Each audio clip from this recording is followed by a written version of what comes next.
hosting skills trainings, art builds, and town halls this summer in the lead up to a big festival on September 8th at the War Memorial for all of those who are interested in attending. So tonight's event is our second climate change town hall. And we're so glad that you're joining us for this really important conversation about building the new energy and economic future. The Baltimore's People's Climate Movement is committed to building a just transition from a fossil fuel-based economy to a clean energy economy that centers workers and frontline communities. So before we get started, let's talk about climate change and what exactly climate change is. So, you know, when we talk about climate change, we have to start with a discussion about our energy uses around the world. We frequently use fossil fuels, things like diesel for our cars, and other sort of hydrocarbon, natural gas, fuel energy.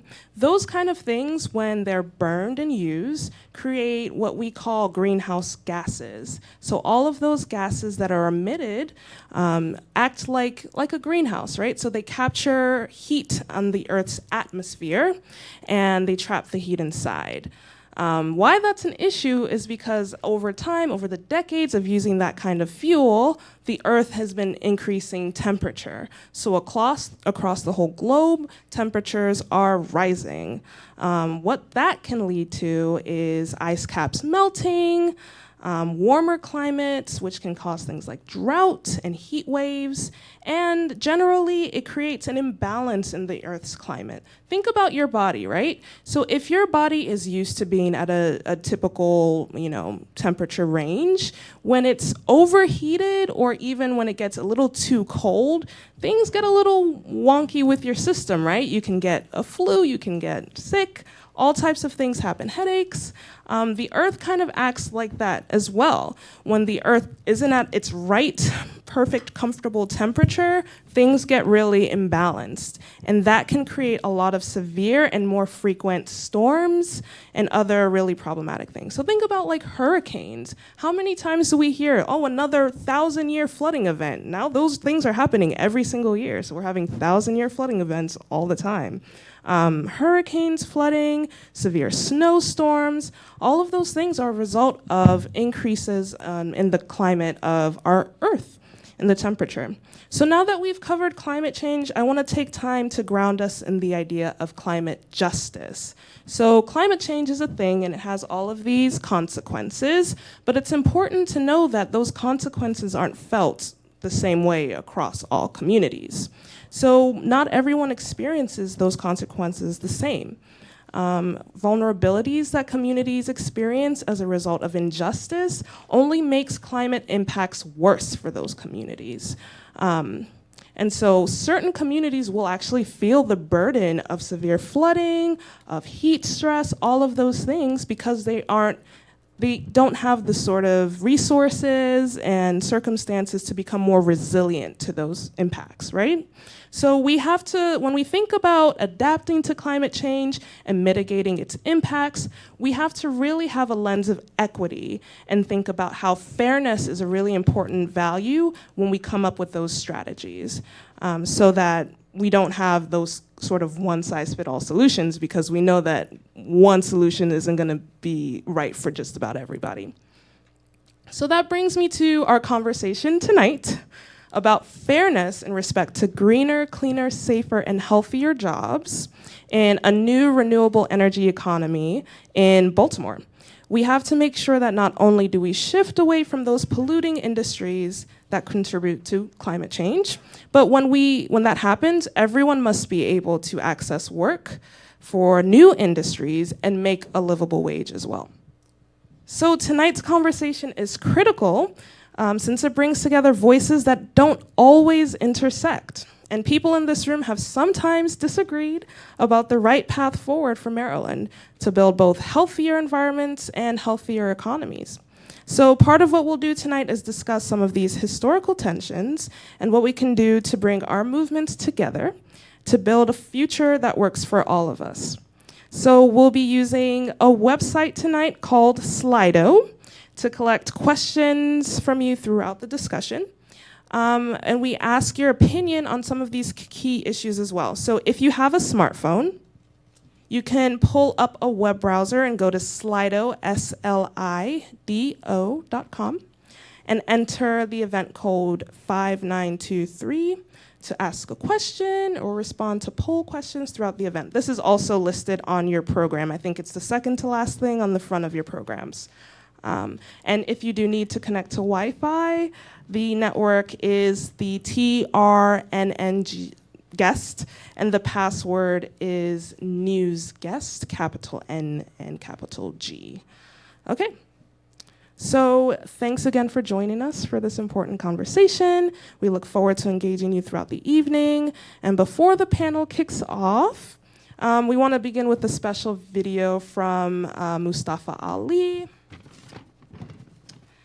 He's the former head of the Office of Environmental Justice for the Environmental Protection Agency and the current Senior Vice President of Climate, Environmental Justice, and Community Revitalization for the Hip Hop Caucus. All and right. before we start, let me just say one quick thing. So, how many in this room know who Mustafa is before we start?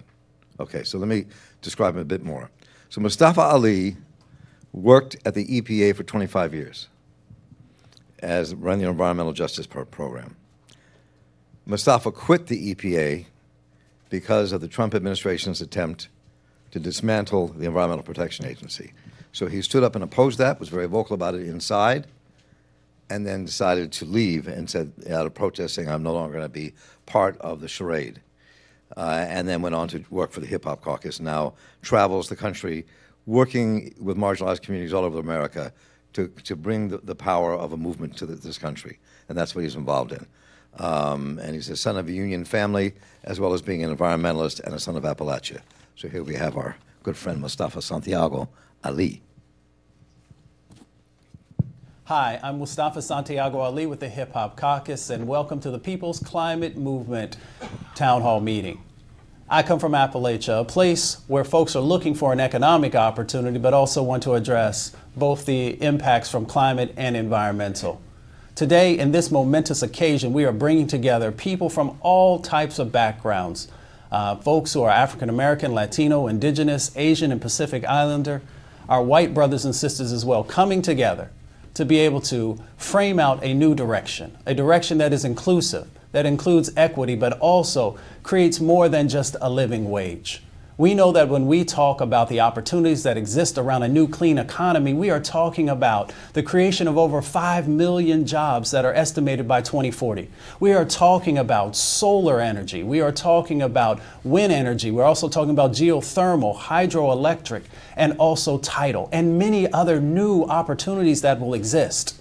And we have to make sure that our union brothers and sisters have the opportunity to help us to be able to move forward in this new direction, making sure that both folks from the inner city and rural communities have the opportunity to be uplifted by this new set of opportunities that are right there in front of us. And yes, we have to grab it. Dr. King once said that we come to these shores on different ships, but we're all in the same boat now. We are in this boat that we can either go in the direction of allowing climate and environmental issues to take us in a negative direction, or we can embrace this new moment around a new clean economy. This new clean economy that can lift all voices, that can make sure that equity is truly a part of it, and that gives us the opportunity to move forward in a positive direction. So that's why I'm so excited about the People's Climate Movement Town Hall meeting. This is that moment that we've all been waiting for. Thank you so much. And thank you, Mustafa Santiago Ali.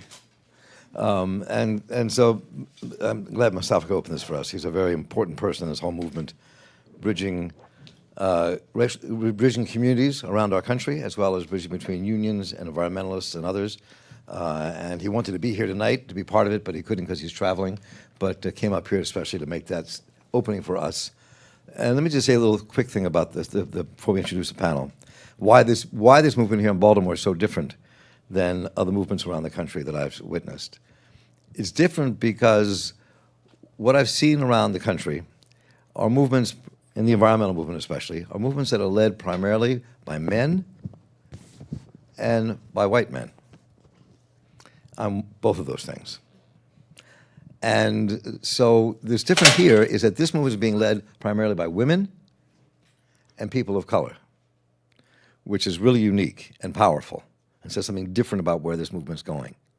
So that, and one of the reasons I signed on to just help do whatever little bit I could was because of that.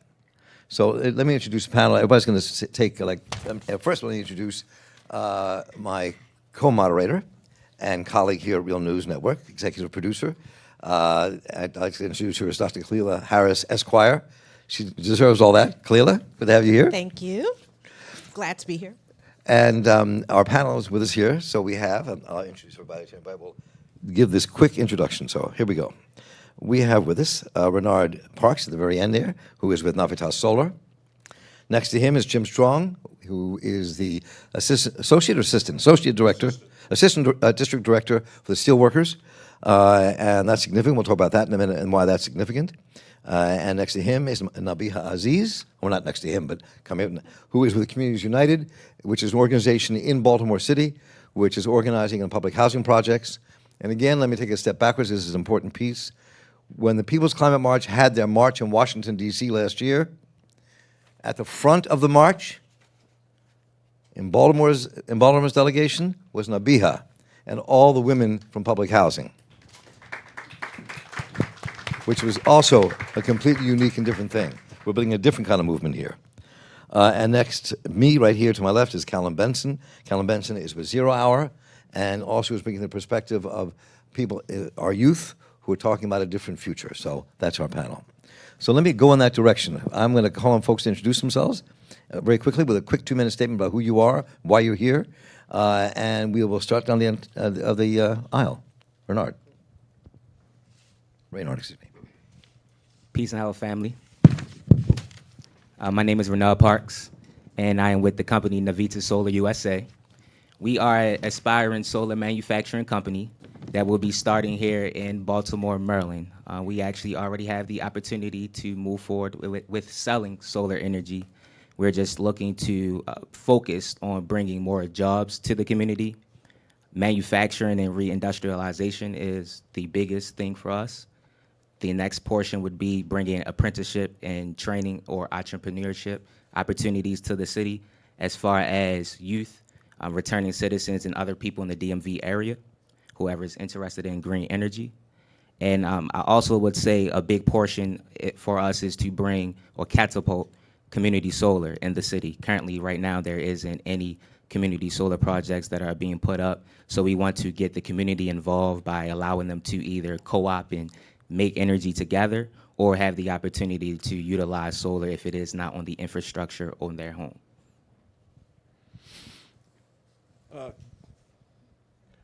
Hello? Yeah, you got it. Well, good evening.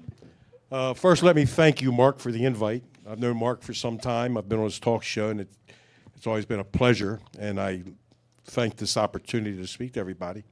But my name is Jim Strong. I'm the assistant to the director, District 8 of the United Steelworkers. And when I say District 8, that's the 4 states of Maryland, Virginia, West Virginia, and Kentucky. Now, I am a lifelong resident of Baltimore. I grew up in Greektown, Hollandtown, seen the good days and seen the bad days as far as job opportunities for our citizens. I started in a small wire mill, which was represented by the steelworkers, got involved with the local union, recording secretary, was local union president for 5 terms. And then in 1998, I was hired to go on staff as an international rep for the steelworkers. 2001 was promoted to the Maryland Subdistrict Director, and then last year I was promoted to be the assistant to the director. We are a diversified union, represent workers in a lot of fields and areas of manufacturing. We are probably the predominant union, if you look on our webpage, as far as renewable energies. As a matter of fact, it was our union, that, along with the Sierra Club, that created the Blue-Green Alliance, where we talk about renewables and jobs. But I look forward to this discussion. And I also serve on 2 commissions for Maryland. One is the Maryland Manufacturing Advisory Board, where we talk about manufacturing in the state of Maryland, how to not only retain the manufacturing sector, but to bring in new manufacturing to the state of Maryland. And I also serve on the Climate Commission, which was a result of the greenhouse gas reduction bill passed in 2009. We meet at MDE and we talk about climate change and the impacts. Thanks, gentlemen. Nabia? Hello, everybody. My name is Nabia Aziz. I am the lead community organizer at Maryland Communities United. Communities United is a grassroots member-led organization building power in low to moderate income communities all over Baltimore. We fight for social justice, economic justice, environmental justice, racial justice issues. Some of the things that we are fighting for right now are seeing a $15 minimum wage across the state of Maryland. We are trying to make sure our schools, particularly public community schools, are fully funded in Baltimore City, making sure that people who have a prior criminal record or who are in different phases of their recovery process are not criminalized, but that we are finding solutions that help to build people up instead of criminalizing them.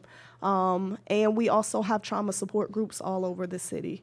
Our leadership model is really built on leadership development, so it's really important for us to build up our community and empower people by doing political education and giving them tools to help build the leaders that they already are. Ella Baker said that strong people don't need strong leaders. So at our organization, we really try to build people up to be their full selves. And we are really excited to be here and be a part of this panel discussion. I myself have been a part of 2 different unions in my lifetime, and I now work for an organization that believes that people of all ages deserve to be paid at least $15 an hour.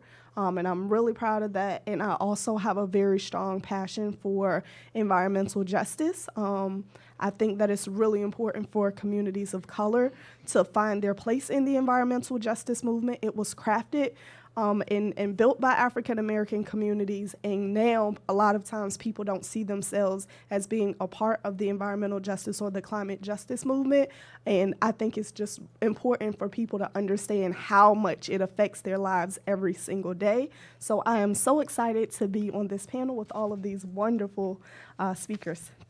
Thank you. Callan. Well, as you said, my name's Callum Benson. I'm 14 years old. I've been a climate activist since I was 9. With the first People's Climate March was actually what really got me into it. So this is kind of coming back. But I started with the Climate Stewards of Greater Annapolis, which is a local grassroots organization in Annapolis, and then continued my climate activism through CCL.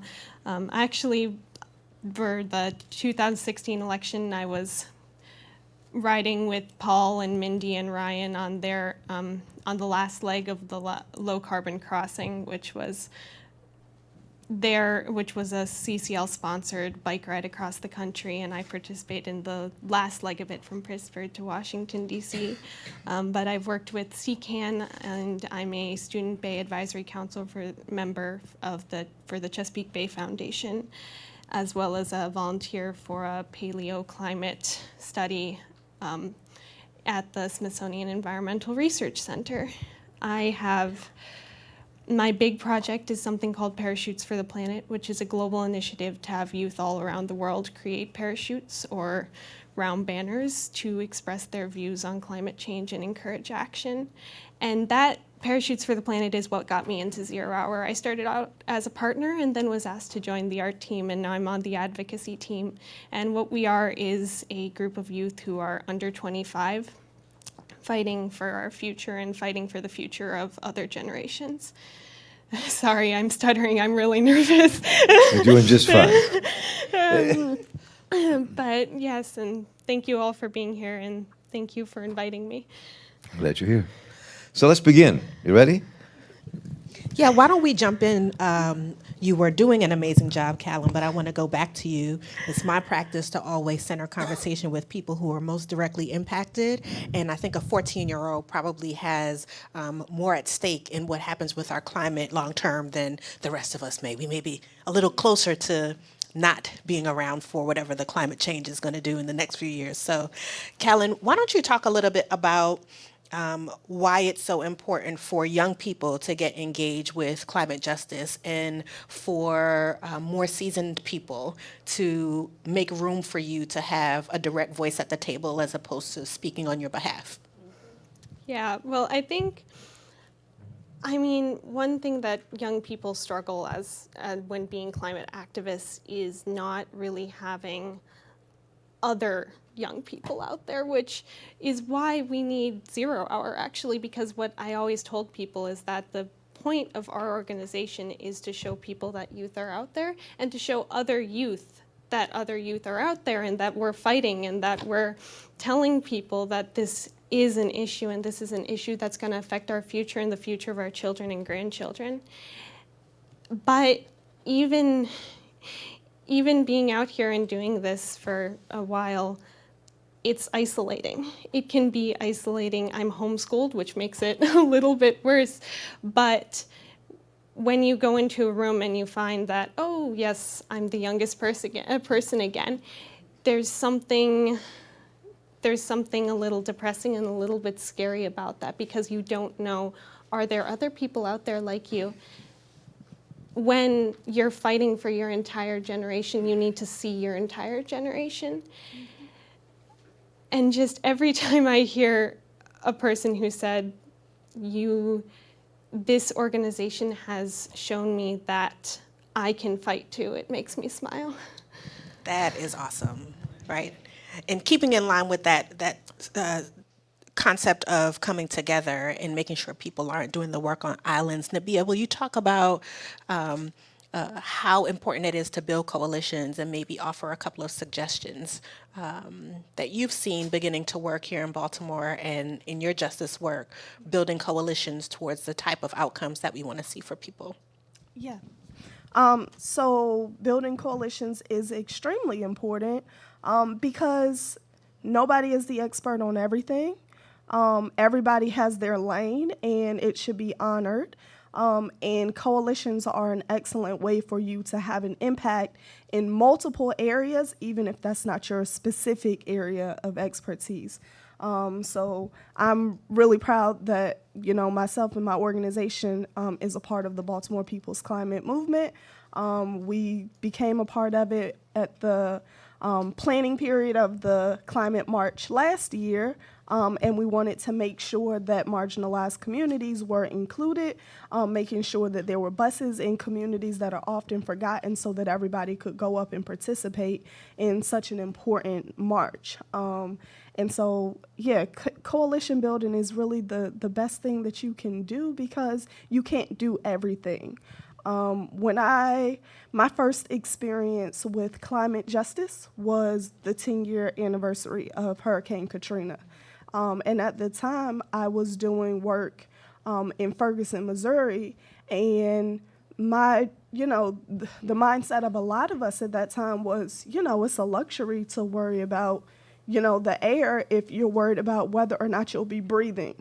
And when I went to New Orleans for that, 10 years later and looked at the communities and experienced and ate food and dialogue with the people, it really just changed me. It was, kind of a burden because you can't work in your silo, right? Everything is important. Everything is relevant. And so working in coalitions is a good way for you to make sure that you're doing your small piece of every piece of work that's important to you and that affects you.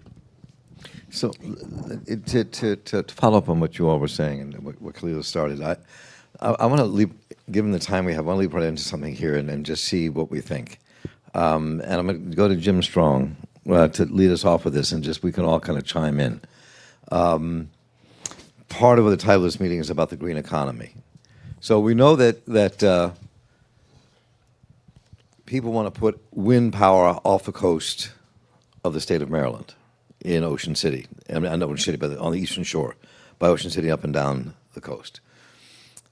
And that could lead to turning places like Dundalk and Sparrows Point into manufacturing hubs that actually manufacture the wind turbines that we put here and around this country. And that has to do with how do we build a transportation system that gets people from the city of Baltimore who need the jobs, who work every day with Nabiha in her work in this community. And so those jobs that I don't mean jobs that pay a living wage. I'm talking about jobs that people can live on, wages that let people live a decent life. Get to those jobs and get these jobs started. That calls for a grand coalition of environmentalists, union people, people who live in Baltimore City, black community in Baltimore City, especially in the poorest sections of our community. That calls for a grand coalition that has not really been built in many places. How do we build that coalition? How do we make that happen here? How does that happen in the state of Maryland? I want to kick that off. Jim, you can start, and then I want to y'all just kick off with this, and Cleo and I will jump in and shove it around a little bit, but kick off. Well, again, thank you, Mark. I'm a registered lobbyist also for the steelworkers, so I spent a lot of time in Annapolis, and it's mainly dealing with energy issues, environmental issues. And again, I think this is important so I can set the tone for what I'm going to say. Our union was the first international union that addressed climate change. We were the first international union that formed a relationship with the Sierra Club on a national level to promote renewable energies, green jobs. Doesn't mean we agreed with everything that the Sierra Club, but we understood that we could form a coalition and go forward. The real issue when I'm going to throw some numbers at to you. In the fossil fuel sector, the average wage is around $35 per hour. Most of those jobs are unionized, which means they're going to have health care benefits, pensions, 401ks, paid vacations, sick leave, and so forth. The average wage in the renewable energy sector is $20 an hour. Most of those jobs are non-union. So that's really when we get into this debate moving forward on this issue, where it's sometimes with the environmental community, we kind of like butt heads, because $34 an hour versus 20 is a big difference. So that's something you need to remember, that we're talking about people's livelihoods, that if we shut down a coal power plant, which I understand the issue of coal, workers lose their jobs. A solar farm and a windmill doesn't really create a lot of jobs after the installation. You go out Western Maryland, you'll see a lot of wind turbines, but they only have maybe 15 to 20 full-time employees maintaining them, along with a solar farm. When I go to our district office in Kentucky, they got a huge solar farm with only a couple people there. So the jobs really is in the manufacturing of the components. That's where the real job creation is. And to really get away from this $15 an hour, if we really want to make the middle class come back again, we have to make those jobs union jobs. That's where the middle class. Plenty of studies out there that show as the middle class declined, who else declined with it? Union density. And that is where the real middle class will come back once we make those jobs union jobs. Give workers the right to negotiate better wages and benefits. Renard, you want to jump in? Yeah, I would love to. So I would like to also start there, but take it a little bit further back to the Sparrows Point. A little bit about me. My family's originally from East Baltimore, and I know a lot of people grew up in that area.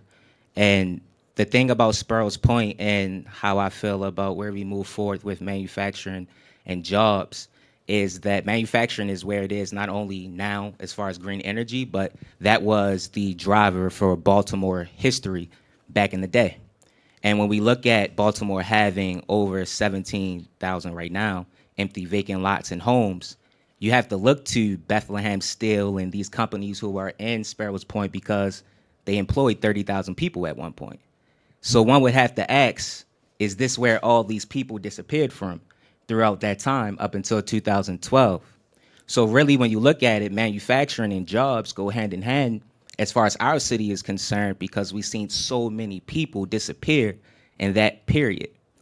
So I agree that manufacturing is the way out, but as far as the biggest issue for Sparrows Point at the time, it wasn't more so just green energy or anything of that nature. It was the fact of innovation.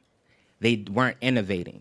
Alternative options like plastic and aluminum and things of these nature were actually driving them out the market. On top of the numbers of the US market, they were driving themselves off the market too.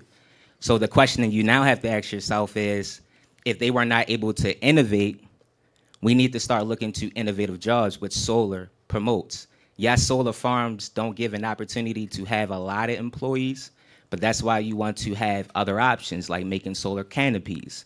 You want to be able to get into building infrastructure. You want to start finding different ways to drive that money down by community solar. There's a lot of more applications that we can get into with solar and green energy to be able to produce and keep more longevity jobs versus the steel industry back then and the other fossil fuel industries were banging their heads at the wall trying to continue to make the top dollar that they were, but they weren't innovating.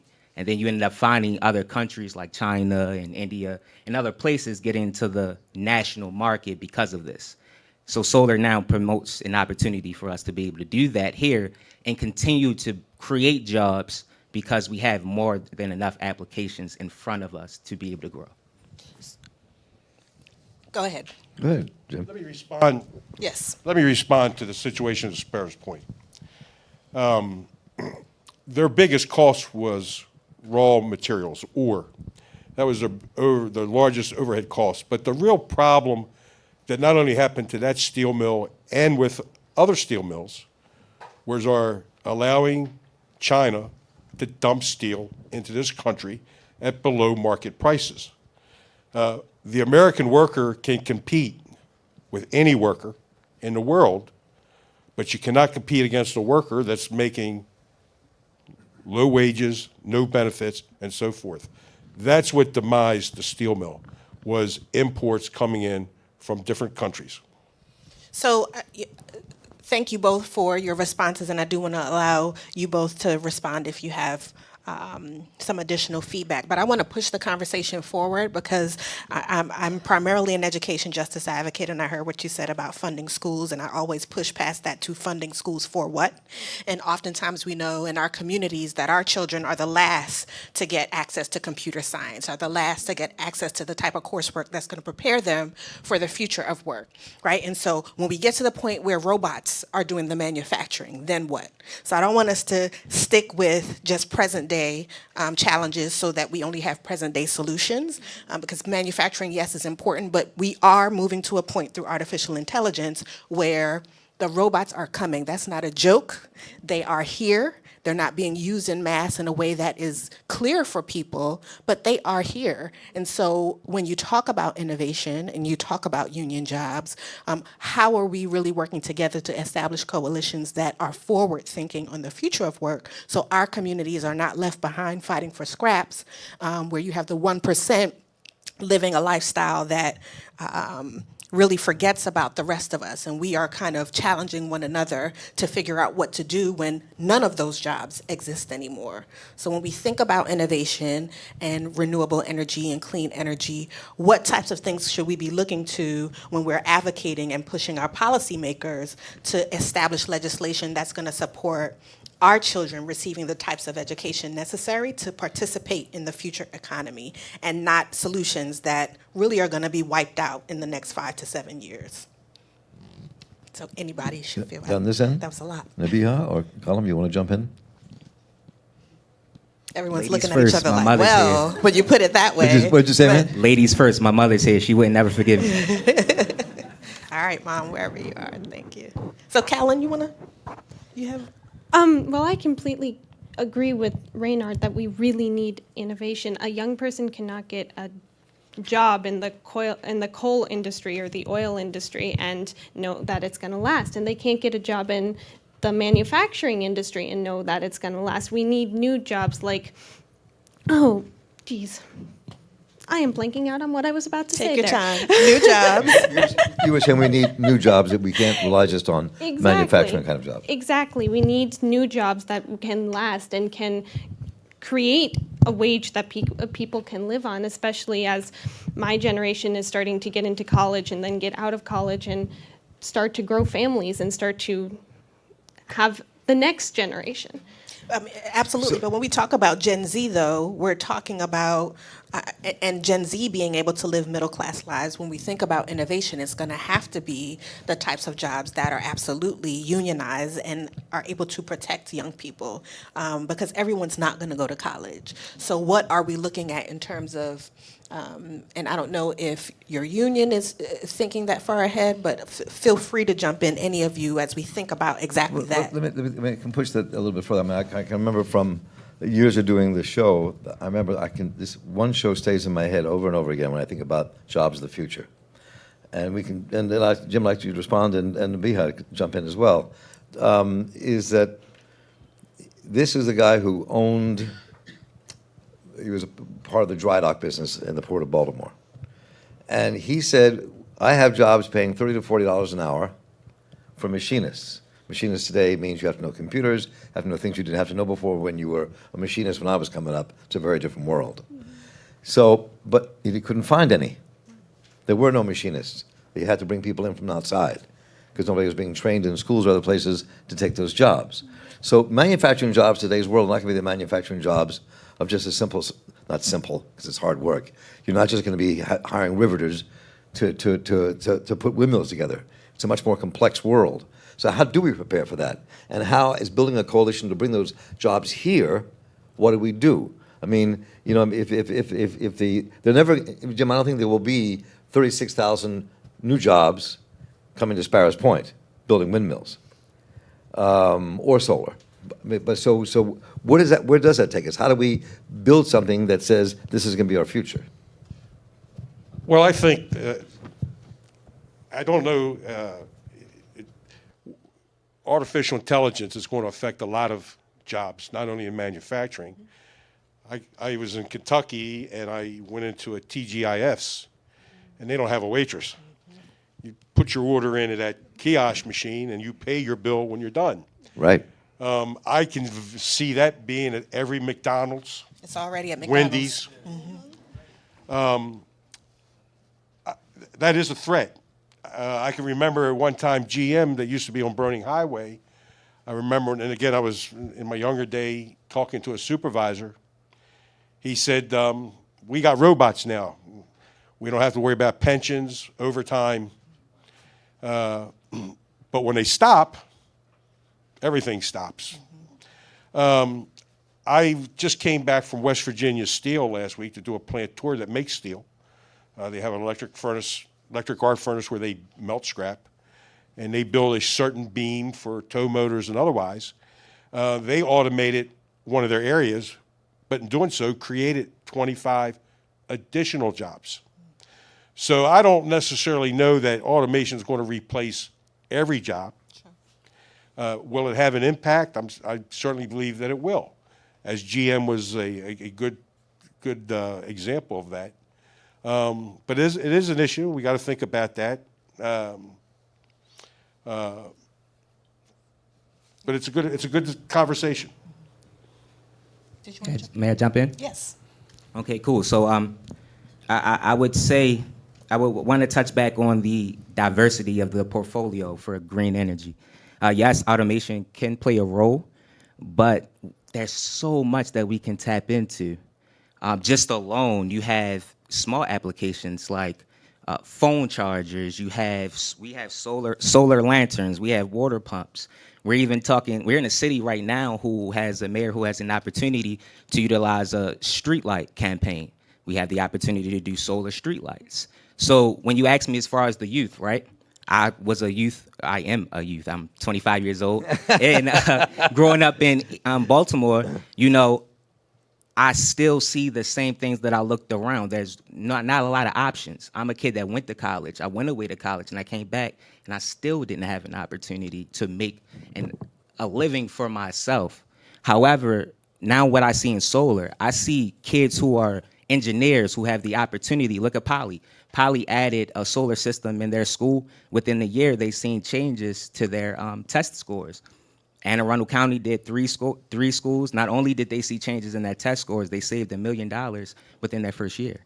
So we know, looking at their actual budget, that the people who run these schools, they actually get paid the most. And then second to their budget is energy costs. We know coal and fossil fuels are never going to save you any money, honestly, and they're only going to end up running out. So when I look to the sun, I know the sun is never going to leave. So when I look to my son or my youth, I see an opportunity for them in solar energy because it's continuously renewable. Rather, if you want to make a car, rather, if you want to just be in the math field, you don't have to do solar. This gives you an opportunity when you see it more. It's about giving these kids an opportunity to see people living in these homes, see other men and women working in the city and the harbor, working on solar farms and things of that nature. It's about the imagery. So, let me just let you jump in here, Jim, and the Beehive. We haven't heard. We want you to jump in on this. But I mean, so I'm looking down the aisle here, I'm in this row here, and Jim, you've been an organizer. Nabiha, you are an organizer. You're an organizer with youth. And full disclosure, I was a union organizer, and I've been an organizer, and a community organizer myself in my past. So the question I want to come back to where I start this conversation off. How do you organize a broad enough coalition in a place like ours that brings together people from the black community, especially in Baltimore City and in the inner cities, unions, environmentalists, climate activists, to build something that makes a difference that Renaud was just talking about and what the future could be? How do you do that? Where does it come? Nabiha, do you want to jump in? As organizer, then Jim, you can jump in, and we want to hear you as a young organizer speak as well, please. Yeah, well, so I wanted to respond to Khalila's question.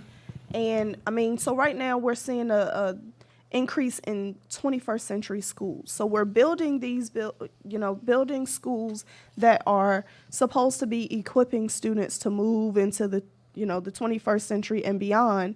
But that has to also come with 21st century education. So the first coalition is that we need to make sure that those people who are envisioning what the economy will look like in the future, all of the solutions and innovations that we're creating, those need to be integrated into our schools. So when we're building schools, we're supposed to be preparing students for college or career, because college is not for everybody. And depending on what type of fields we're talking about and what types of jobs we're creating, college may not even be, college could become obsolete for some of those jobs, right? So we need to make sure that all of those innovations are woven into our schools, but not just woven into some of our schools, woven into all of our schools. And even in the way that we're seeing 21st century schools being built, they're being built very strategically in certain communities.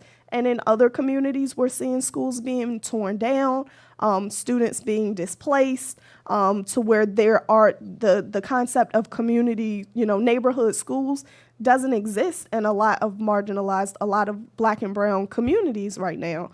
So I think that as far as building coalitions that equip us for the future, we have to make sure our children are getting educations that equip them to be able to work these new, innovative, green jobs or whatever jobs we decide to create. Because if there's nothing if they are not equipped for the future, we're just going to continue to increase the gap between people who are barely surviving and those people who have the luxury of being able to provide for their families. The jobs that are disappearing first are those low-wage jobs right now. Cashiers, fast food workers, those are the places where you go and you can bypass a human and you can take care of your business on your own. So we don't want to continue to widen the gap. We want to create jobs and create opportunities that everybody at all levels are able to do. So that means steelworkers have to fight for better schools as well as people fighting for better schools have to fight for the jobs That's in the future. That's 100% true, though. Right? It's No, fact. no, exactly, right. I received a text from Trade Point Atlantic, who's the developer at the former Sparrows Point facility, announcing that Amazon was having a hiring openings, $13 an hour. And we're going to continue to see that trend. unfortunately, until we build union density. When you have union density, even if you're in a facility that's non-union, that employer knows that in order to attract a quality person, is going to have to be competitive with that union facility down the street. Plenty of records, plenty of surveys, plenty of information, as I said earlier. When we had a strong middle class, we were representing, was representing around 35% of the population. But I do agree that, look, how do you build coalitions? It's about things like this, talking, communicating, and educating. In my time in Annapolis, one of the things that we're always pushing for when we're promoting turbines, solar, is that we should be making those things here in this country and using USA-made solar panels, USA-made steel. And here's something I want you to remember, that a solar panel made in anywhere else in the world is 5 times dirtier than a solar panel made in USA. Now, when I'm talking about dirtier, I'm not talking about dust on it. I'm talking about the process of making a solar panel with the environmental impact. Steel is 5 to 7 times dirtier coming from somewhere else other than the United States. China, the largest producer of solar panels, is also the world's largest emitter of greenhouse gases. So I would say to you that when you're talking about these coalitions, when we're talking about legislation, we should be starting on day one and throughout that fight for legislation, make sure that we're promoting USA made, make it union. That's how we're going to build the middle class. And we won't have that fight for a living wage of $15. And so you're talking about carbon footprint as well of getting it here, in addition to the greenhouse gas emissions where it's being made. Right. Can I make one thing? Oh, excuse me. Not if you finish.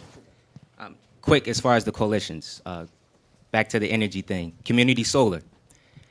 If you have a community solar system in your neighborhood that is able to save you money, naturally, we are contingent to each other just by our living space. Naturally, we're saving money together. So these are quick icebreakers, if you will, to be able to start the conversation. I've been a pretty, I don't like to say community activist, but I like to say I am actively in my community. And through being in that area, I find a lot of times at town halls and different types of venues, people don't get the opportunity to really meet, talk, and see how closely we are together. I feel that through economics and energy, it alleviates the conversation, if you see what I mean. Just having something in the neighborhood that we can touch on education. We can talk on how we can clean up. We meet at parks. We can meet at our community system. Prime example, a company called Blacks in Green, big, in Chicago. They have living areas where they call one the sustainable walk, where they meet. And not only are they building coalitions in these areas like PCPM, but they're talking about putting community solar there. They're being able to educate people. They're actually inviting us to do training. So this is where it's starting, you know, that you can at least get there, speak, and bring people around in one spot and have actual things that we all share, economic issues, energy, things of that nature. So let me say ashe. You know, you're talking about the concept of cooperative work. Yes, ashe. Just to clarify that and push a pin in it. And I want to also push a pin in the fact that that is a specific solution that you're talking about, right? So community coming together to do a solar farm. I've heard from folk like Farmer Nell here in Baltimore and Heber Brown when it comes to community cooperatives of hydroponic farming and urban farming and those things that bring people together so that they can have those conversations and learn more about, so where are the union jobs, right? We not only want to feed our community, but you know, I heard that at your place of business that there are 10 union jobs and this is the wage being made. Whereas when we are isolated, to Callan's earlier point, and not working together, we don't know that that company has union jobs, and that maybe I should be applying at your company as opposed to these folk over here who want to pay me a fraction of the salary. So thank you for that. So, Kellen, do you want to have anything to say to this while we're on this part of the subject? Yes, when you're talking about when I think about coalition building and when I think about what you're saying about inner city schools and inner city youth, my voice is not nearly important to be at the table as inner city youth and underprivileged youth. In several projects that I've done with climate activism, I've had to go into schools and I've had to go and talk to kids. And I've tried to reach out to schools and I try to talk to these kids, but it is so hard to get into schools if you don't know a teacher at the school. There are two things that people tell me. One, the kids will be afraid. I'm not talking about elementary school kids. I'm not talking about kindergarten kids. These are high schoolers. And second, that it's a political issue.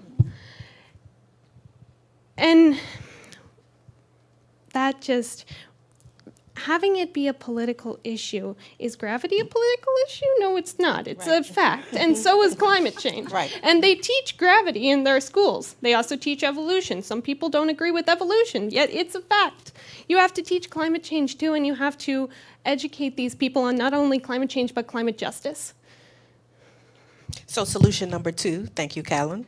And for those who have access and can support Callan and who are involved in education advocacy, we need to expand our scope of what we're advocating for so we can be good coalition members. And I think if you need the help, I can get you some help on getting access to Baltimore City Public Schools. The children will not be afraid of you. They are, in fact, the same as you. And I want to push you because language is important. I don't refer to my children as inner city youth because they are just young people, right? They are you and you are them. And so don't say to yourself that their voice is more important than yours because the children shall lead. And if you are there at the table to the point you made, if I don't see other young people, then sometimes it's harder for me to feel like I have a voice in the room. Them seeing you and talking with you and you relating them as a 14-year-old to a 14-year-old is a long way to go considering the number of adults who act like they don't see them. So just think about that. I sometimes go ballistic when people say these kids or these communities. Like, who are you talking about? My children? So, but that is a specific solution. And if I can be helpful to you or if anyone else wants to be helpful to campaigns 0 hour. I want to say it right. 0 hour, but 0 I've hour. done other projects too, which involve going to schools. And Okay. All right. So let's make sure we get access to youth activists to talk about facts in schools with their peers. I've been handed this note. So folks who are on the Slido for the questions, there's some poll questions that I have there. If you want to answer them, that'd be great. Are you currently part of a union or have you ever been a member of a union? You want to answer that? What type of renewable energy, green technologies would you like to see in your community? And are you confident that a green economy will create family-sustaining jobs for Baltimoreans? And Mark, do you have the Slido number there? Lift it up again. You want me to do that? Let's see. I'm looking for it. Where's my Slido people? 5923. Well, Thank you. people watching. What you won't have said. the flyer. 5923. 5923. What you said. Yeah, Slido.com. Check out the poll questions and So yeah, weigh in. but those are interesting questions for us to answer while we're talking about that up here. I mean, because I think that's at the heart of it, right? I mean, the kind of jobs we want to have, and what that means to build jobs around renewable energy, clean energy, and how we do that. You know, what Jim was saying earlier about union jobs in the fossil fuel industry is real, and I think sometimes those of us who have in the environmental movement and been working around the environmental issues forget about this. You can go in and say, okay, shut down your coal power plant. Of course I want them shut down, because they're destroying the earth. On the other hand, there are men and women in there who are making $35, $40 an hour, who are taking care of families, who are paying bills, who are paying a mortgage, who have health insurance. So one of the things I think about, so what is that we're talking about here? When we say building that work, what we want to see guaranteed in the state of Maryland for those jobs. You know, and I mean, how many of you are going to give up your job Right. paying that much money? Very few people. Even if you are a staunch environmentalist and you know you have a mortgage to pay and a kid to take care of and a family to deal with, you're not going to walk away from your job. It's impossible. Not in this world. So what is it we have to do? I mean, one of the things we talk about here in terms of organizing, one of the things I know unions want, Jim, is a labor peace agreement. Whatever happens here in the state of Maryland has to have a labor peace agreement. Yeah, when we talk about labor peace agreement, now we're a little different in the private sector. We're different than the building trades, where that they can negotiate with a contractor and come up with what they call a project labor agreement. A labor peace agreement is where the employer agrees to stay neutral and will not run an anti-union campaign against the union, will allow the union the ability to talk to the employees, and the understanding is that if we're able to get 50% of those employees plus one to sign a card, you get a neutral third party, whether it's a clergyman, an art arbitrator, or the mayor, to validate the signatures. Then the company will recognize the union and agrees to collective bargaining. You know, I think back to my early years in the union. It's a lot different then what it is today. It was clearly adversarial back in the 40s, before the 40s.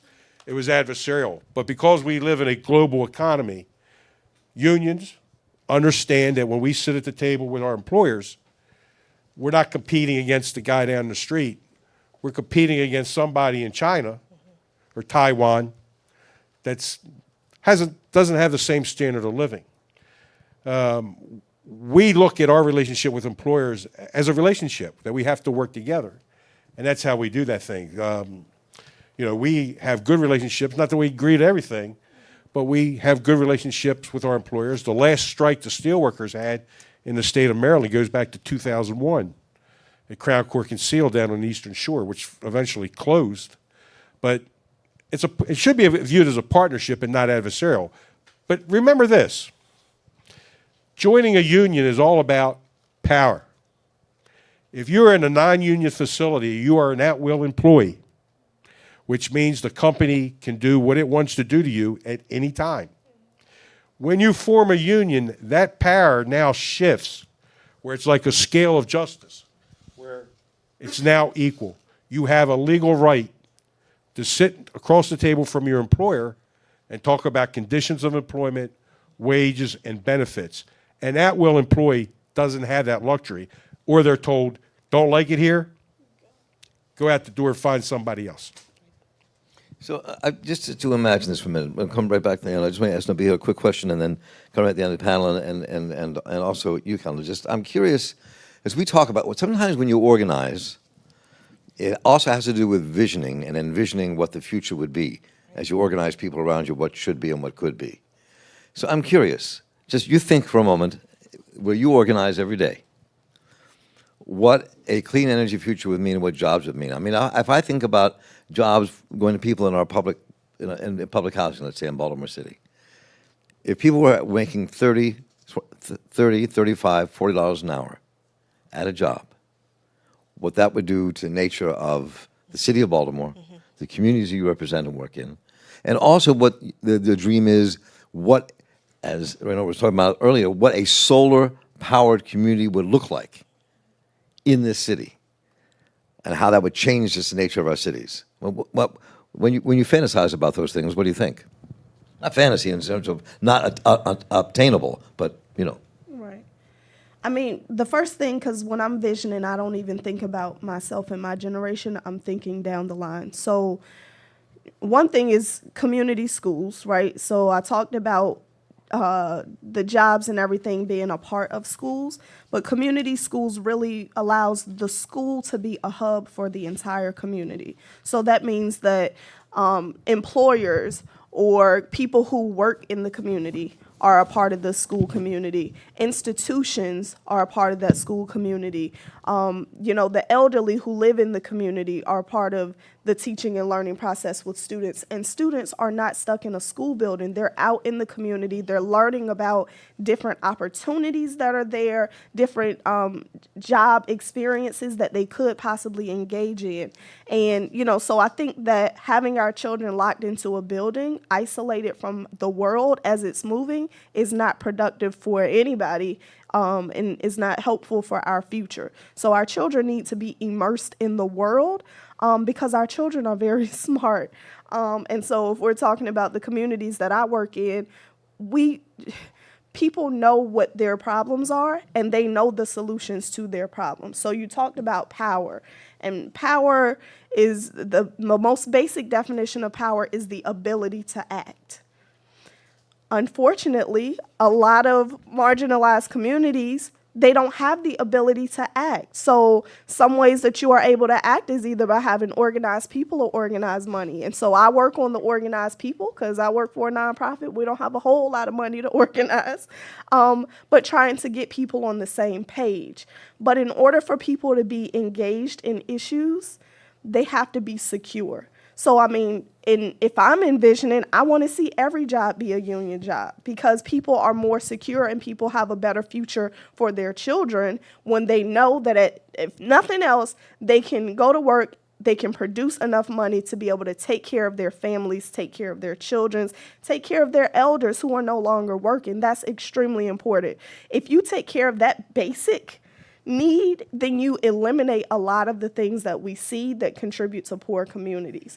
People don't, sell drugs because they grew up and said that I want to be a drug dealer. People sell drugs because they're trying to produce a way to provide for their families. People don't rob people because they think that robbers are the coolest people on the street and they want to grow up and be a robber. No, people are trying to provide for their families. So I would like to see all jobs be unionized jobs, and I would like to see schools being the foundation of communities and not just an afterthought in our communities, because you aren't going to build strong adults if you aren't building strong children.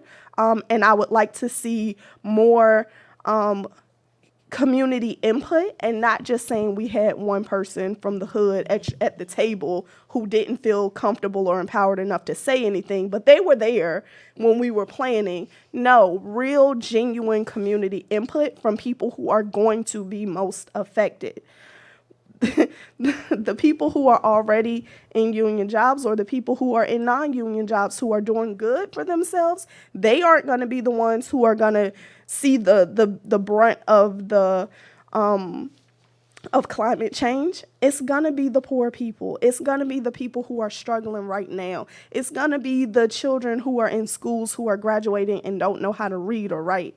Those are the people who are going to suffer the worst from the effects of climate change. So those are the people we should be going to for solutions. And it's unfortunate that, what I was saying, people don't feel empowered if they can't meet their basic needs. So we need to talk about what a community looks like that allows every person to be able to provide for their basic human needs. I want to do a quick pivot here, just based on what you said, Nabia, because I know we're going to be going to the audience. Yeah. So as we think about extending this discussion to those of you who are in the room and those of you who are posting questions via social media, to your point around the people who are going to be impacted the most in terms of people who don't have good jobs and their livelihoods are not necessarily providing for their families in a sustainable way, how do we connect with those people? How do we engage people in a way that, I know you're trying to just feed your kid today. I know you're just trying to make sure they have a backpack and a single uniform to get to school next Tuesday. But the climate is going to make that child's life so much more difficult if we don't do something about it now. What are the things that we should be doing and saying?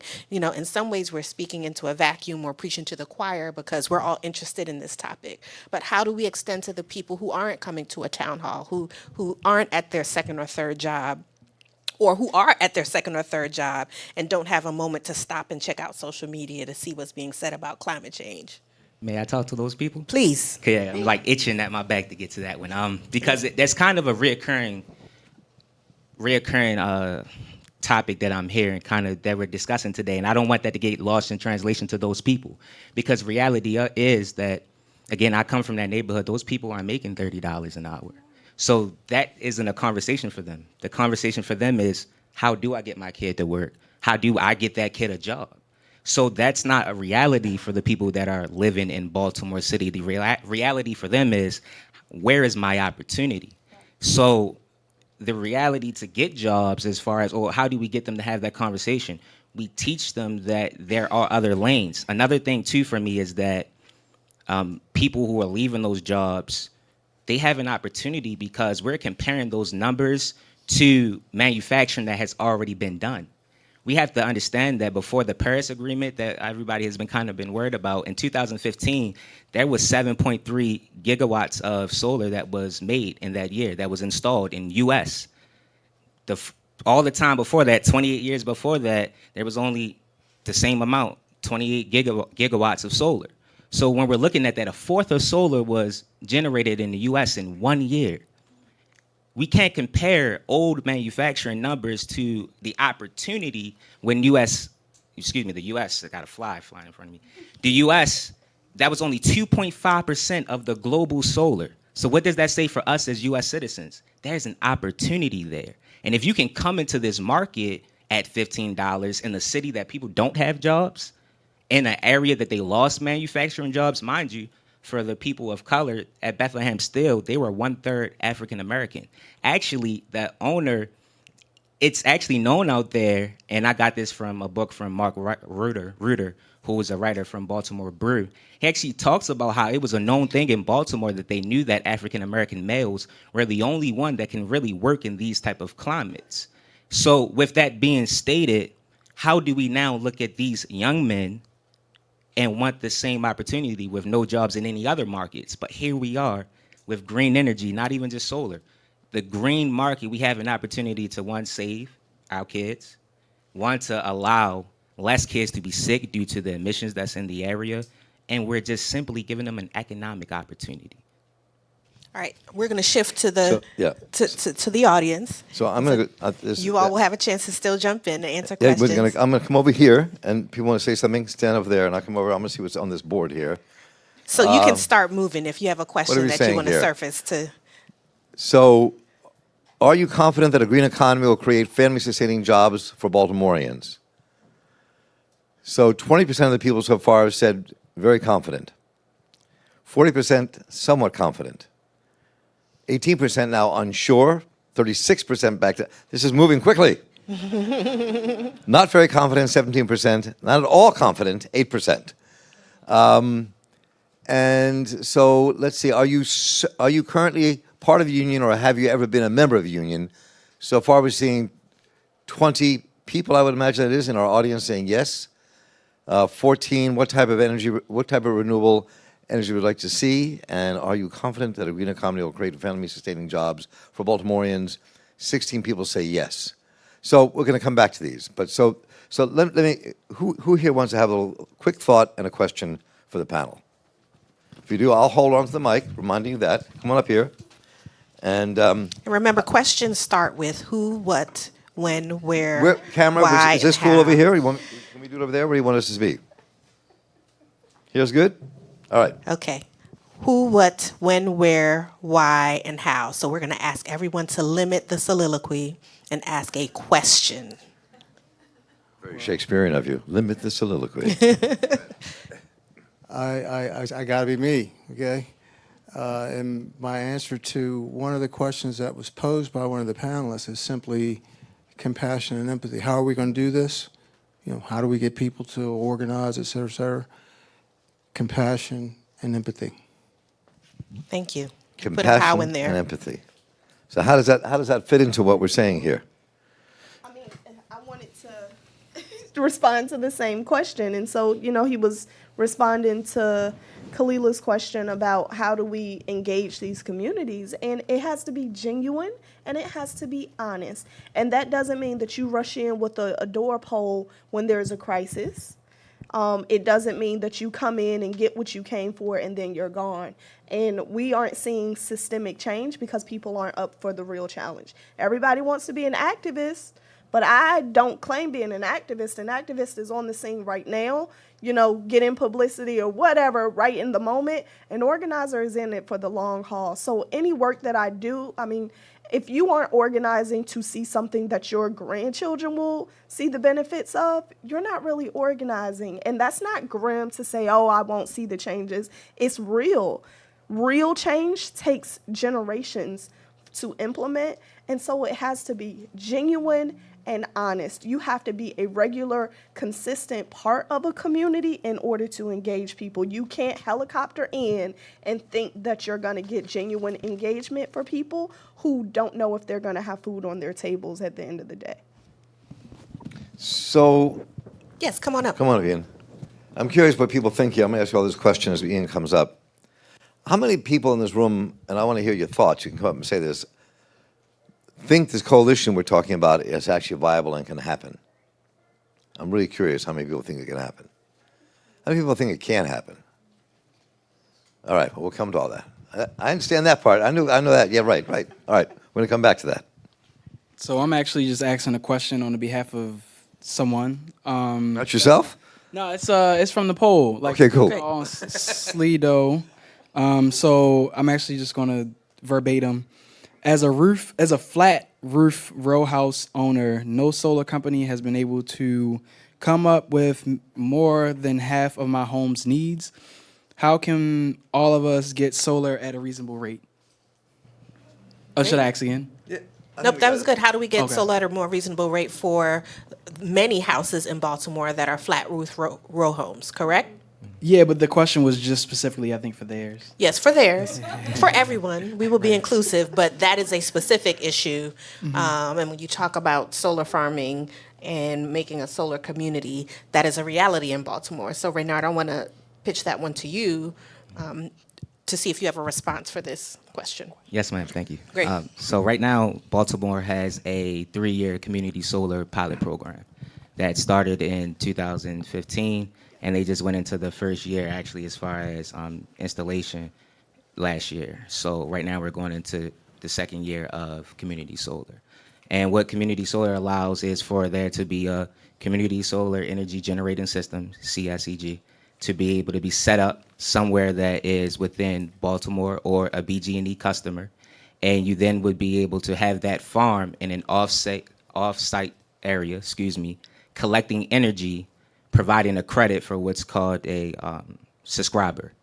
Now, the people who end up actually taking care of the credits and the documentation that is sent over to BG&E would be a subscriber organization, companies like Neighborhood Sun, things of that nature. We actually have a lucky man here that you guys can talk to if you're interested here right now today.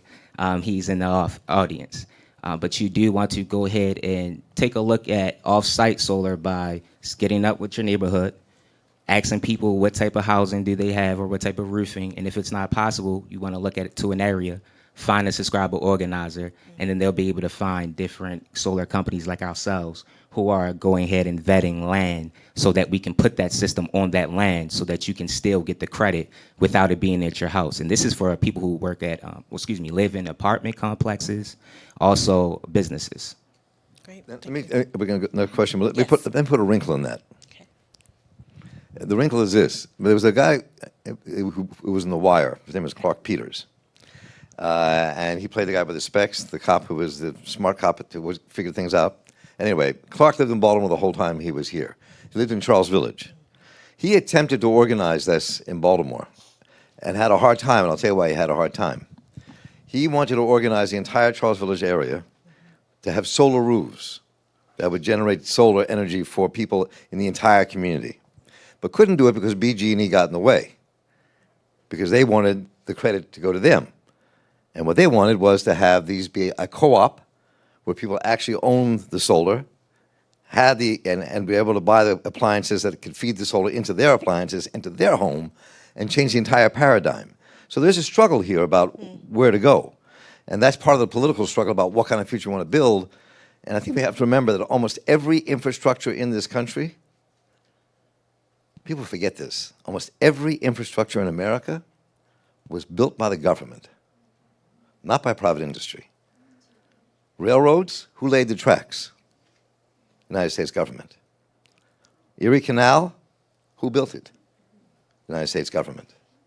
Every piece of infrastructure in this country was built by us, the people. We paid for it. And that's something we forget. And so there is a real struggle about what our future is going to be and who's going to control it. Are we going to control it? Or is 1% going to control it? Who's going to control it? And that's a big piece of this discussion about as we go, who controls what in our society. So that's a little, Also, who has a right to this city, right? And so Right. when we think about, Charles Village having solar access and the people who will then decide that they want to live in Charles Village and perhaps push people out who have been living there for a very long time in the outer parts of the community or who live in the Black Butterfly as opposed to the white L of the city. We also want to think about who has a right to the city. So if we're going to advocate for a solar co-op where it's owned by Charles Village, will those Charles Village people with their leverage and their access to influence and dollars advocate for Waverly or advocate for Greenmount and 33rd or advocate for, other communities that are not like theirs to also have a co-op? Like, we're going to do it, you're going to do it. We're going to do this together. Right. So that's also a part of the conversation. It's a whole different conversation I have, but we have to have the conversation in this community. No, you do not move poor people out to build something new. Or you partner with a community that Yes. is poor to get what you get. Right. Sorry about that. Here, The we have a pilot program now allows them the opportunity to do that. So back then it was an issue, but it's now the government you were speaking in reference to. They have now taken responsibility and have made it an opportunity. So that wouldn't be a problem for us. Well, they have to put their money where their mouth is. So, the government does. Mark, I'm going to ask you and the sister to move Yeah, we got to move towards our your questions right. up here for the Yeah, cameras. there you go. Here, All come right. up here. All right, go ahead.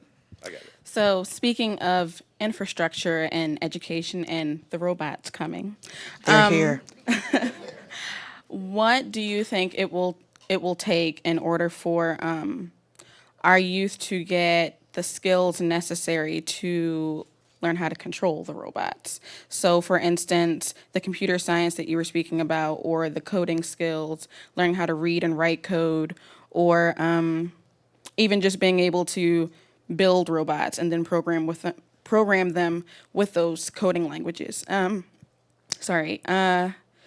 What place does that have in the green movement, and how do you foresee that infrastructure being built into our schools or just into community movements? That's a really good question. Let's go down the line here, very, very quick answers. Because we have a lot of questioners. We'll start with Callan, just go down the line. How do you answer that question? I really think it should be in schools. I do an online math program that actually has it has a coding part where you can look at coding. And why we can't put that in schools and teach these kids, I don't know. And these kids being all kids, like you said. Nabiha. Yes, great question. My quick answer would be that education should be from the cradle to the grave.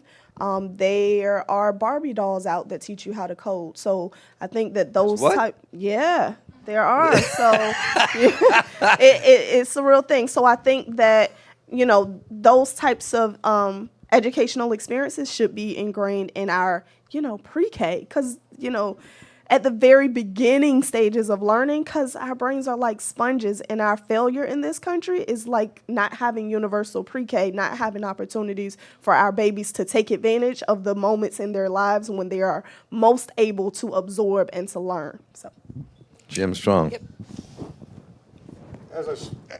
As I said earlier, I was appointed by the governor to serve representing labor on the Maryland Manufacturing Advisory Board.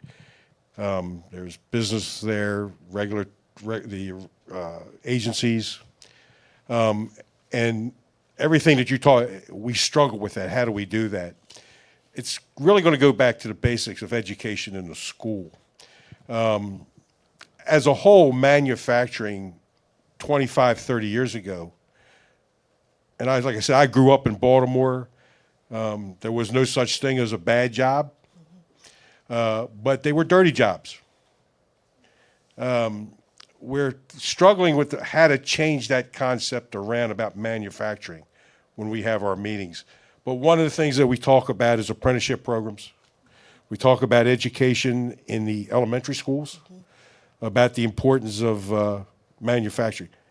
Manufacturing in the state of Maryland 2 years ago, I haven't looked at the latest numbers, had the 5th highest annual salary, yearly salary, at around $68,000 a year.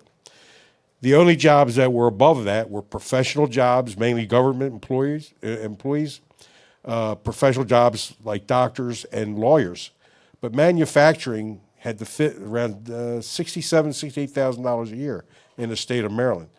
But it goes back, I think, we talk about that all the time when we get together. How do we change that, address those type of issues? Bernard Parks. I would start off to say that the people have the power, in a sense of we have the opportunity to do however we feel within the community. I don't believe that we should leave it to the school. I love the community solar initiative. Community school initiative. It's just stuck in my brain. Sorry. I love that. My only thing about that is when I look at history, we've fallen short at the education level in general. So for me to still ask them to take another jump and be innovative doesn't look in reality to me. I think that that's something that, again, we need to show our kids the imagery within our village. No matter where that village is, we build that up and they can learn from that opportunity. And let me jump in and say, as a point of personal privilege, that again, we have to look to the future. And so right today, all kids don't have access to the coursework that they need to participate in an economy based on artificial intelligence and programming and that kind of thing. The challenge is by the time they get it, the robots will be programming themselves. So we have to be thoughtful about how we innovate. And I agree, we can't only rely on schools, but we must demand what we want in our schools present day. But if, our students in communities like Baltimore are already behind because there is a class of students who do have coding in their schools, and they will be their bosses, even though young people in communities like Baltimore are often creators, but people are too frequently talking to them about being consumers of the tech and not the creators of the tech. The children will create the new technology, and so they will create the jobs that they will have access to, but we need to engage them in that way from early childhood and through things like universal pre-K. So even as you ask about that question, no, we're already behind. And they will get to a point where the robots will program themselves because they become, there you go, they'll be efficient. So then what is it that we should be reinforcing with our young people? What is it that we do to close gaps in opportunity, right? Achievement gap is nefarious. It's a made-up term, comparing students on things that are not actually set up for their success. So when we talk about gaps in opportunity, then that puts young people in a place to create the innovation and not just be consumers of it. Step And I'm gonna step into the light. step over. Thank you. Hey, so I also came in late, so if this is something that you guys have answered in the past hour, feel free to ignore me. But I was wondering on each of your perspective, where is the climate movement now? Is it something that is currently racially, class-wise, ethnically, religiously, inclusive and equitable, or is it currently just replicating a lot of the same patterns we see today? Great question. Great question. Nabiha, you're in the middle of all this PCM table. Why don't you start? I don't know if I'm the best person to answer that question. From your perspective. From my perspective, is the environmental justice movement, can you rephrase your question? Where is it now, right? Where is it now? Yeah, the just because I feel like historically the environmental movement has been very exclusive, and it's only starting to now become more aware and also embracing of different social issues that are deeply entwined. So where is it now, I guess? I understand. I'm sorry. No, I think that it is moving. I don't think it's there yet, but I definitely think it's moving. So even from us having a town hall like this one, so at the work at the Baltimore People's Climate Movement, our platform touches on all of the issues that affect a person's daily quality of life. It talks about what transportation equity looks like, what inclusivity looks like. It talks about education. It talks about combating the prison industrial complex. All of those things are included. And I saw that same messaging at the national level. So I think that we are moving, but I think part of it is people have to take their places in the work. And so there are tables that are built, and we have to make sure that people are stepping in, but we also have to pull some people because some people aren't ready to come. And so you have to bring yourself and a friend to the table so that it can actually represent the Baltimore that we want to see. Great. Did anyone else want to jump in on that? Thank you for that question. I would say that is exactly where I believe that it's ripe. It's exactly where it should be. It's an information period, at least for me. I'm not the holder of truth, so I wouldn't really know where the gauge is. However, I would say that, like Nabia said, that it's a start.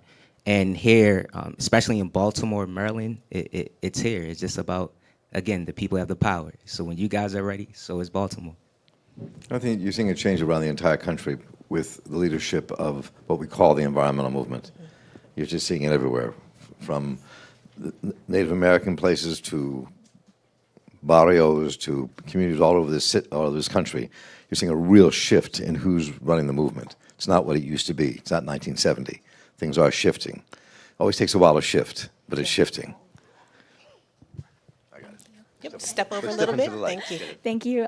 So while we hope that wages eventually rise to the levels of, fossil fuel jobs like you were talking about earlier that are around $35 an hour, typically what we see in clean energy jobs is those jobs tend to be minimum wage or near minimum wage. For example, a lot of solar panel installation in residential neighborhoods tends to pay around that. So my question is twofold. First, can the panelists please speak to the disparity? Why are these fossil fuel jobs paying so much more than clean energy jobs? And secondly, how does the fight for 15 and the fight for environmental justice intersect? Really good questions. And we may have some disagreements in the panel about this, but let's jump into it, because I think it's a critical Why don't question we to take get the into. second part of the question first? Fight for 15 and climate energy, and then move to the question about wages. Okay, okay. Yeah. We might be able to Just grab to them mix all it up. at once, but go ahead. Yep. 'Cause I think they're connected. I'll start then. I think that the unions got to where they were by people putting in a lot of hard work. And so the same thing will have to happen with the green jobs industry. So it's not there yet. I don't expect it to be there yet, but we need the same push and the same energy behind people making sure that those jobs are unionized jobs, making sure those jobs pay a living wage, all of those things. And it takes organizing and it takes people power. So I'm looking forward to that fight, because then we'll be not only pushing for an economy that is beneficial to community members, but also an economy that's supporting an environment that's great for people. So I'm looking forward to it. Jim? How much time do I have? Like I said earlier, there's plenty of reports and studies out there that show the impact of union density, what it has in that geographical area. I came from a union background. My mom and dad were union, and getting back to the school stuff, that was instilled, those values were instilled into me, the importance of being in a union. So that's why I was saying you got to get back to the education on that with the younger generation. But the union density is the key to lift those wages. When I was a young kid, a minimum wage job was for a kid. Wasn't meant to be an income for somebody trying to support a family, as it is today. And again, that's as a result of the union density dropping, and wages drop in those non-union facilities will drop also. So the key is organizing, creating more unions, give workers the right to bargain for higher wages and benefits. Google, do any type of research with the Bureau of National Statistic Affairs. No matter what sector you pick, compare it with the union and non-union, and there's a substantial difference in pay and wages, okay? Fossil fuel is probably 90% unionized. We represent most of those workers, okay? We represent Exxon, Shell, Motiva, all of those areas down in Texas are steel workers. Okay, they're probably making over $100,000 a year. Okay, with benefits. So that's the key. That will, and to me, a lot of the social issues that we have, that we face, no matter what city you're in, a good paying job with benefits will cure that. Because if I've got a good job, I'm going to go to work because I'm going to get used to that income. There are plenty $7 an hour jobs out there. There's not many jobs paying you $25, $30. And I just want to say one more point about why there's another disparity.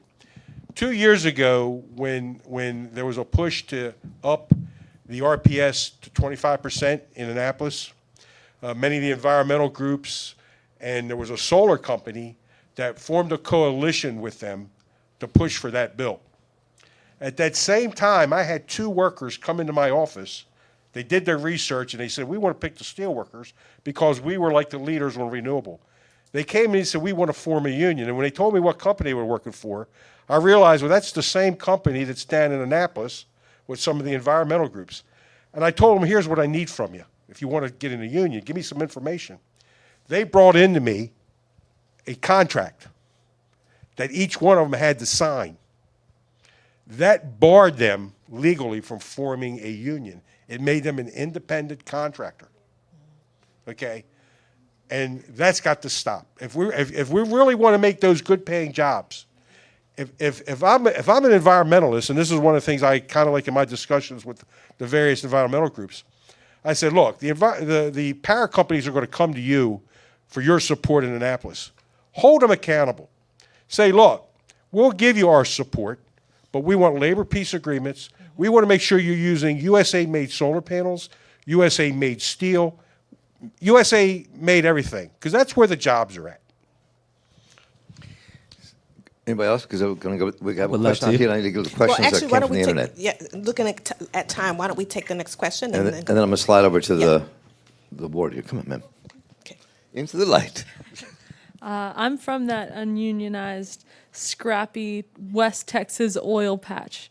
Gasland, that's where I'm from, and I'm the product of it. And now I work in Baltimore helping to coordinate the cleanup of toxic soil. So we're getting somewhere. It's just slow. But my question is to Mr. Strong over there. I hope he's as strong as he sounds. What's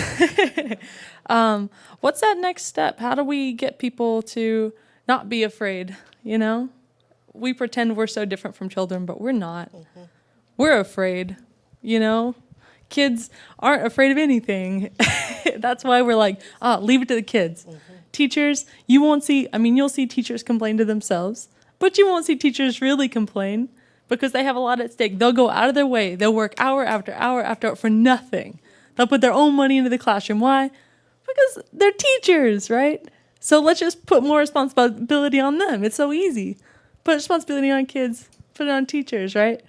But my question is, how do we make the environment part of that conversation with our workers? Because it's, I have 2 brothers. They both work in the oil field. My daddy works in the oil field. They're making more than enough money. Not one of them went to college. They didn't need to. But all of these systems, they're all part of the same system. Mm-hmm. And how do we get the environment to be part of that unionized conversation? How do we get the environment to be part of that teacher conversation? Because without the environment, you don't have anything. All this will melt away. It won't, can't have a school if it's flooded. Anyway. No, Thank you. You asked a really great question. You actually asked the question that's at the heart of this entire town meeting. And so let's get to the heart of it. Yep. And I think she called you out first, Jim. Yep. So try to paraphrase your question again for me. How do you get over the fear? Director Thompson of District 8, when we talk about organizing, he says, until the pain becomes greater than the fear, people will not organize. Because if you try to organize a facility, the first thing the employer will do is say, well, you join a union, they're going to take union dues, they're going to strike, and you know what? We might move the plant and shut it down, which a lot of that's illegal to do, but the law, the repercussions of any illegal statement they make is pennies.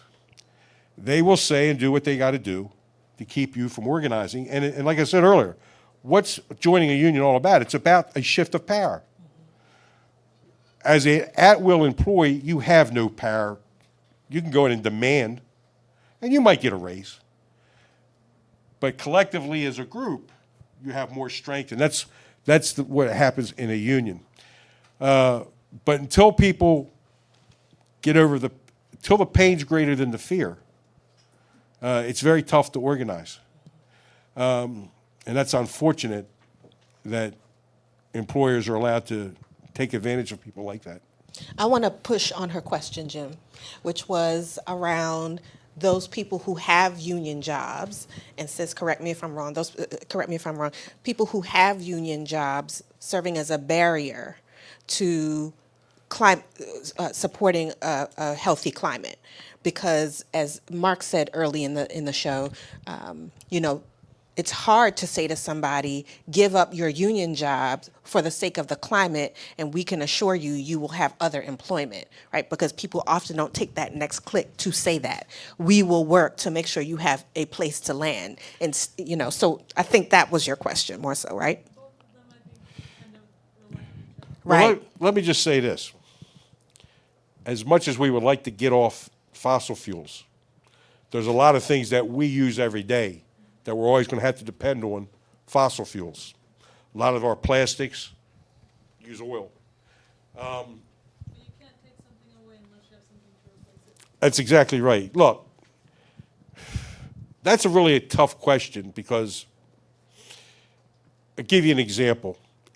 And myself and other labor friends, when we're down in Annapolis and we talk about this issue, about a coal power plant versus a solar farm, I have no doubt in my mind that if you've got a coal power plant that's got 300 employees and they're making $25, $30 an hour with benefits, if you say, look, you're going to be able to go right across the street at this solar farm and make the same wages, the same benefits, and they still need 300 people, they say, hey, as long as I'm not losing.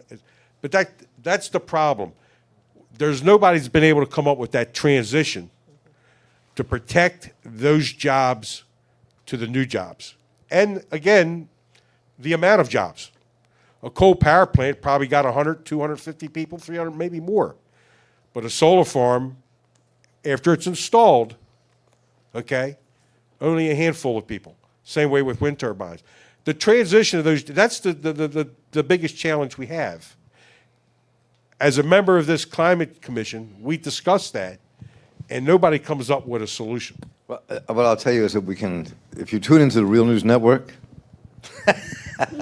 over the next several weeks, we'll be interviewing some people, I'll be interviewing some people who do have an answer to that question about how we transfer the jobs and take care of the workers in between so they have the jobs to transfer to a new kind, but it takes a struggle and an effort to make that happen.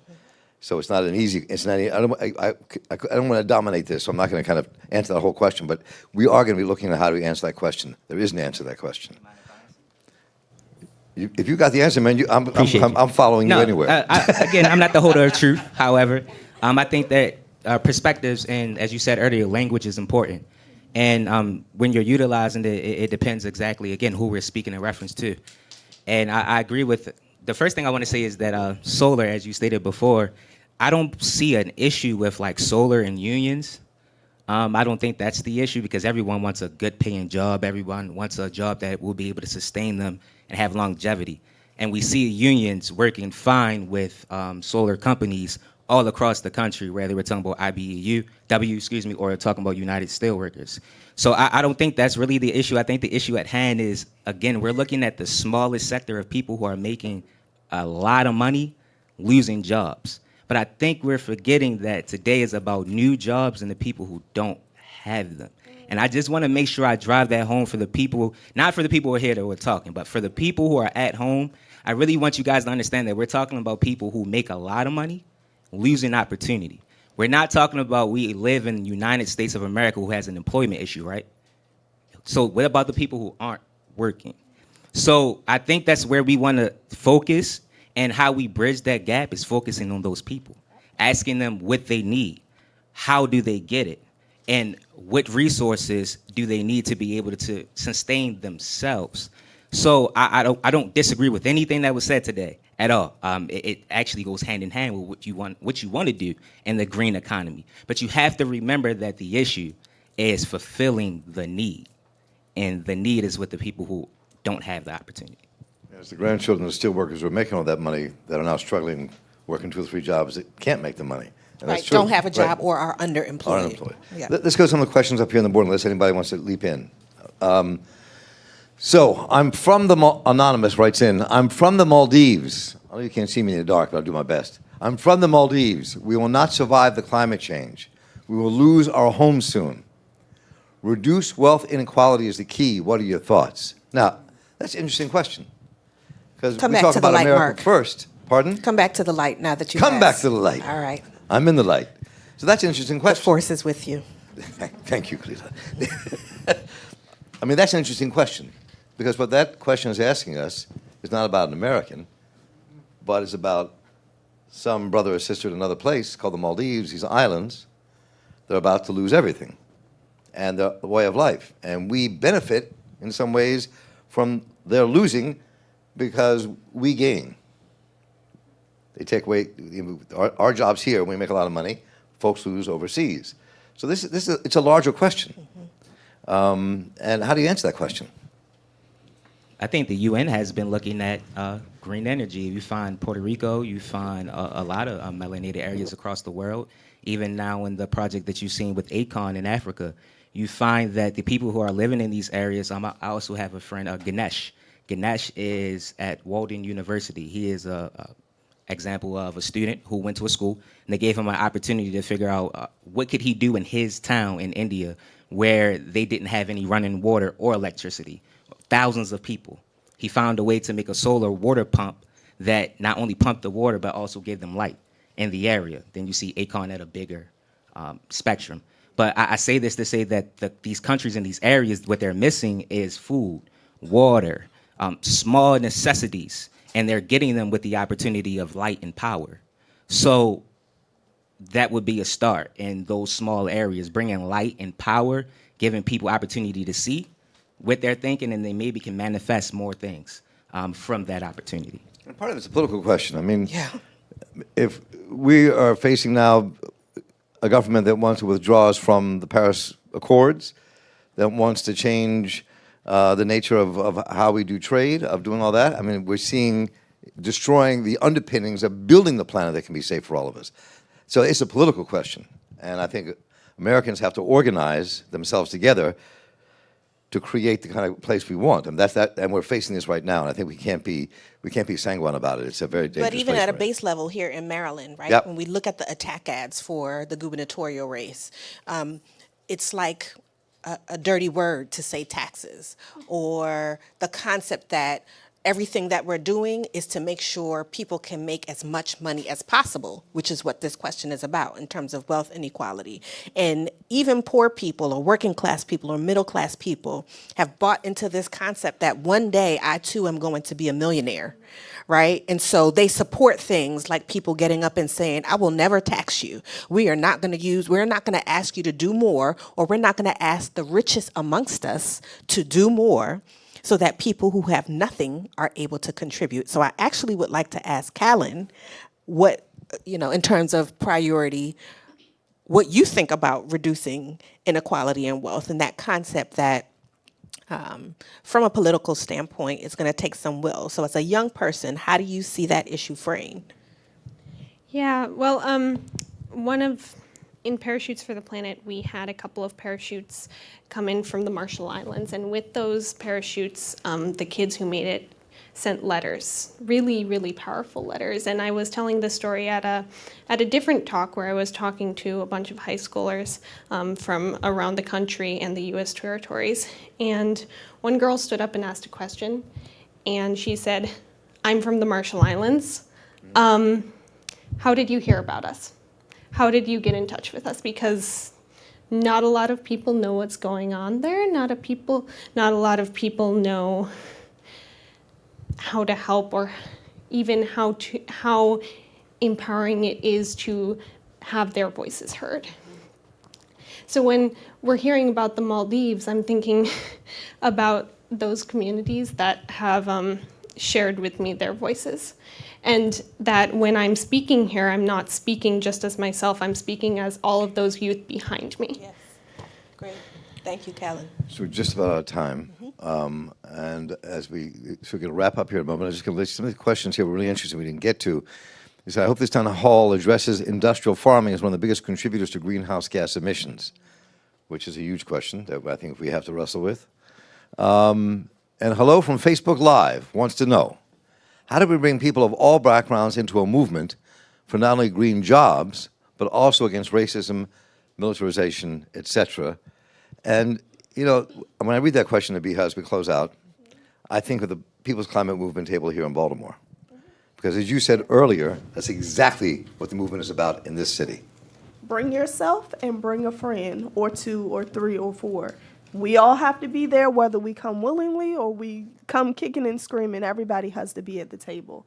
And I mean, this question talks about a couple of different things. I mean, even with union workers, what are we investing our pensions in? How are we making that pension money? Are we investing in the prison industrial complex? Are we investing in things that allow union workers, when they retire, to profit off of slave labor? Like, how are we actually investing our money? And everything is connected. So you can't be good in one place and be horrible in another place. So it really is going to take everybody to be at the table and for us to really take accountability for everything that we're doing, every penny that we're spending, and every word that we say we believe in.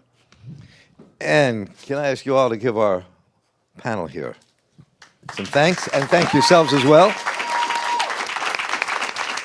And thanks, Khalila Harris, for jumping in this evening. But don't go away. Yinka is going to come back because we got to tell you about September the 8th, which is the festival demonstration taking place in Baltimore for the People's Climate March, our event here for the National March. And Yinka, it's your turn. Thanks, everyone, for coming tonight. Step into the light, Yinka. Thank you. So a few things.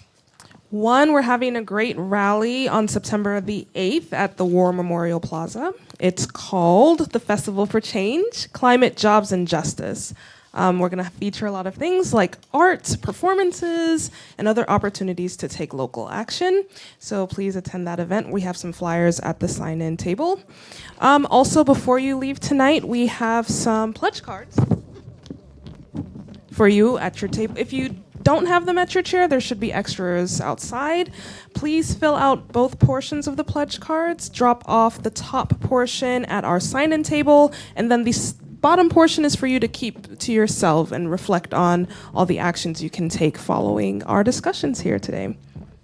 I think that's it. Yep. All right. Thanks, everyone. And Thank you all to for our coming. panel. This is great. Thanks, Thank everyone. the panel. Thank all of you.